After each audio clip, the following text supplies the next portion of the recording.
এখানে আপনি ভালো করলেন মন্দ করলেন, এর কোনো জবাব হবে না, বিচার হবে না, এটা পাগলে চিন্তা করতে পারে। আর পাগলেরা চিন্তা করে বলেই তারা বলে, পাগলেরই এটা কথা, মাটির পুতুল যেমনে নাচায় তেমনে নাচি, পুতুলের কি দোষ।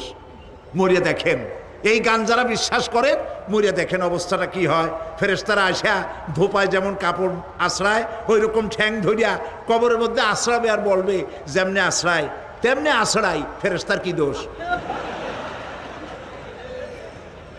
কাজে এই পৃথিবী শেষ কথা নয়, মৃত্যু অবধারিত, মরা লাগবে না। এবার দেখেন আল্লাহ কি বলেন, আল্লাযী খালাকাল মাউতা ওয়াল হায়াতা লিয়াবলুয়াকুম আইয়ুকুম আহসানু আমালা। আল্লাহ পাক বলছেন আমি মৃত্যু আর জীবন সৃষ্টি করেছি